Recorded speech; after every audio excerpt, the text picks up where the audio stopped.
Bonjour Thierry, Bonjour Daniel. quelles sont les émotions pas normales? Alors, les émotions paranormales, c'est-à-dire les émotions qu'on appelle aussi parasites ou des émotions dysfonctionnelles, ce sont des réactions qui ne sont pas normales et naturelles comme des réactions normales. Ce sont des bugs émotionnels qui ont des caractéristiques. On va les voir ensemble. Et en fait, ces émotions-là, elles agacent les gens, elles durent plus de 10 minutes, et puis surtout, elles sont incompréhensibles, elles ne correspondent pas à la situation. Je vais vous présenter les 7 émotions qui sont pas normales. Le premier bug émotionnel qu'il peut y avoir, c'est la disproportion. C'est-à-dire que l'émotion est disproportionnée. Il y a de quoi se mettre un petit peu en colère, mais là on se met beaucoup en colère. Il y a de quoi un petit peu être triste, mais là on va beaucoup pleurer. C'est-à-dire qu'en fait, l'intensité de l'émotion est complètement disproportionnée et ne correspond pas à l'intensité de la situation.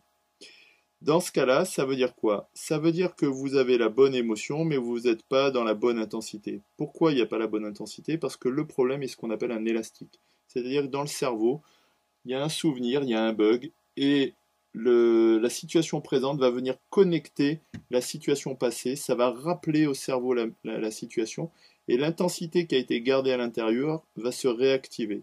C'est-à-dire que le cerveau, en fait, voit une situation qui ressemble à quelque chose qui a été gardé à l'intérieur, et ça ressort d'un coup. En fait, c'est ce qu'on appelle un élastique, c'est-à-dire que vous avez une décharge émotionnelle disproportionnée, parce que vous avez un truc qui n'a pas été évacué, et dès que le cerveau reconnaît quelque chose qui ressemble à ça, pouf, ça sort.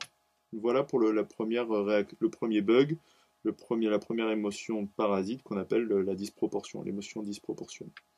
La deuxième émotion, quand elle n'est pas normale, c'est ce qu'on appelle la substitution. C'est-à-dire que là, l'émotion est substituée, c'est-à-dire qu'elle est remplacée par une autre. La personne devrait être triste, elle se met en colère. La personne devrait avoir peur, elle se met à pleurer. Généralement, les substitutions qui sont les plus classiques, en tout cas en Occident, c'est les garçons vont être agressifs plutôt que de reconnaître qu'ils ont peur. Ça, on le voit beaucoup, par exemple, dans tout ce qui est trafic automobile, voiture, au feu rouge, par exemple. Les gens, ils ont souvent peur d'un accident et ils vont devenir agressifs. C'est-à-dire qu'ils vont remplacer la peur par de la colère. Et puis les filles, le grand truc classique, en tout cas en Occident, ça va être que les filles vont pleurer alors qu'elles sont en colère. C'est-à-dire qu'elles ont un interdit de la colère qui est encore plus grande. Elles n'ont pas le droit d'être agressives, d'être combatives. Elles, on leur demande d'être sages. Et en fait, elles vont substituer par pleurer. Alors, la substitution, là, ce bug-là, c'est un problème de liberté, de permission. C'est-à-dire qu'en fait, la personne manque de liberté pour pouvoir réagir avec toute la palette des émotions possibles. Elle a un manque de liberté émotionnelle, un manque de permission au niveau émotionnel. Le troisième bug, c'est l'accumulation.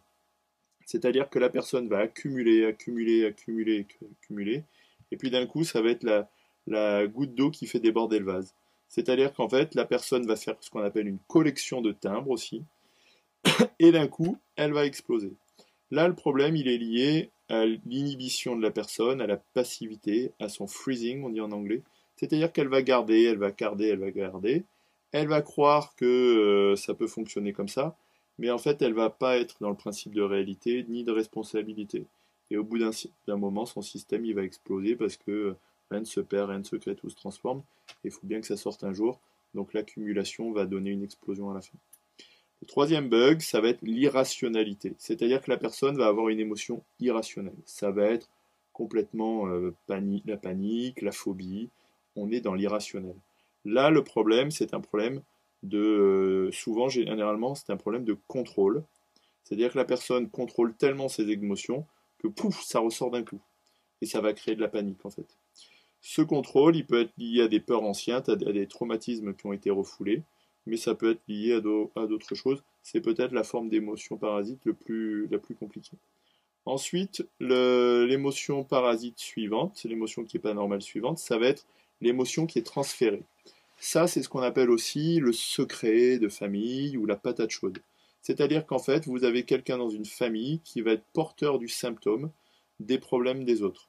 Ça va être par exemple un deuil qui n'a jamais été dit, ça va être un secret qui n'a jamais été dit.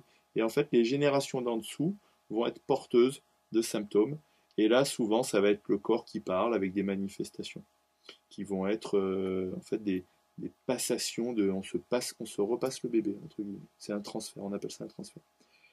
La sixième émotion qui va être anormale, c'est ce qu'on appelle la contagion. Là, ça se manifeste comment? C'est qu'en fait, vous êtes à côté, c'est Bob l'éponge, la contagion. C'est-à-dire que vous êtes à côté de quelqu'un et vous sentez ses émotions. Vous êtes dans le métro, quelqu'un à côté de vous est triste et vous sentez son émotion. Là, le problème, c'est que la personne sent trop, elle absorbe trop les émotions de l'autre. Et en fait, c'est un problème de limite et de frontières corporelles. C'est-à-dire que la personne, elle est un peu comme une passoire ou comme un panier percé et qu'elle prend tout. C'est-à-dire qu'elle a un problème d'enveloppe corporelle, de limite pour prendre sa place. Vous voyez dans mes mains là que souvent, elle a un problème souvent d'affirmation d'elle pour être bien droite, bien carrée et bien remettre les choses à leur place. Et puis la dernière émotion parasite, anormale, ça va être l'inversion. C'est-à-dire qu'en fait, c'est quand la situation est complètement inversée, quand vous avez l'impression que c'est le monde à l'envers, quand vous avez l'impression que on vous l'a fait à l'envers, qu'on marche sur la tête, etc. Là, ce qui peut se passer, en fait, c'est que une personne est en train de projeter son émotion. C'est-à-dire qu'en fait, elle est en train de vous dire un truc qui la concerne elle, et elle vous met dans la confusion, et elle fait une inversion en vous projetant le truc. Un exemple classique pour que vous compreniez la projection, Daniel, c'est si je vous dis t'as pas envie d'aller au cinéma, ou t'as pas envie d'aller à la plage, ou t'as pas envie de manger une glace. En fait, c'est moi qui ai ce besoin-là, mais je le projette sur vous. Et ben on peut faire pareil avec une émotion. C'est-à-dire là, je projette sur vous un besoin, Daniel, mais je peux faire pareil avec une émotion, et ça peut faire des histoires, des disputes, des malentendus, et des conflits, bien sûr. Voilà pour les bugs émotionnels, les parasites émotionnels, les émotions quand elles ne sont pas normales et naturelles, mais là elles sont dysfonctionnelles. Pour info, je vous le rappelle, si ça devient dysfonctionnel, c'est parce qu'en fait la personne s'est transformée en cocotte minute et qu'à l'intérieur, de façon simple, hein, ça court-circuite. Voilà pour aujourd'hui, Daniel. Merci Thierry.